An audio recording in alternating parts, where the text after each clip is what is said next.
Hi hello, कशा आहे तुम्ही? तर बघा आज नाही का नळ आले बघा. मी गेली होती ॲडमिशन करायला, तर ॲडमिशन केल्यानंतर ॲडमिशन करून आली. ॲडमिशन झाली. या या या या कार्ट्याची ॲडमिशन करायला गेली होती. ॲडमिशन करून आली आणि म्हटलं बघा आता स्वयंपाक करावं. तर स्वयंपाक करायचं म्हटलं तर एवढी ऊन तापत आहे ना, खूप ऊन तापत आहे, खूप गरमी होत आहे. आणि एक ते आपलं पत्र्याचं घर असल्यामुळं तुम्हाला माहीतच आहे पत्र्याच्या घरातनं किती गरमी होते म्हणून. मग त्याच्यामुळं म्हटलं नाश्त्याला वगैरे बनवलं. मी पोहे बनवले, पोहे वगैरे खाल्ले. आता स्वयंपाक करायचा खूप कंटाळा येतो मला. ते पाणी नळ आले, पाणी गिनी भरावं म्हटलं. पाणी गिनी भरून झाल्यानंतर बघा काहीतरी बनवेल, थोडंसं काहीतरी खायला.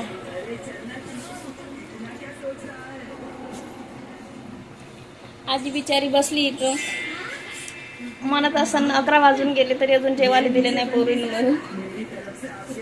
तर काय करणार, तिला म्हटलं होतं मी पोहे बनवले म्हणून, पोहे बनवले आहेत ते आजी खाऊन घेशील म्हणून. तर काय माहिती तिनं खाल्ले का नाही खाल्ले. तर मला यायला खूप वेळ झाले तिकडून यायला. तर नळ वगैरे आले, पाणी गिनी भरतो. आता मी पाणी वगैरे भरतो, मग त्याच्यानंतर काय. हा बघा, हा चपट्या, चपट्या, हा माझा चपटे आहे बघा. कसा आहे ना चपट्या बघा. मम्मी सोबत कोणी असं करते का? हा करते बघा. हा करते मम्मी सोबत असं. मी त्याची मम्मी आहे का? मी त्याची मम्मी आहे का? पप्पा आहे पप्पा आहे माय. पप्पा त्याचे आहे, मम्मी नाही आहे. मम्मी एवढं करते, मम्मी नाही आहे. पप्पा आहे, फक्त पप्पा. लेकरांचं काय असते, फक्त पप्पा. तू म्हणलं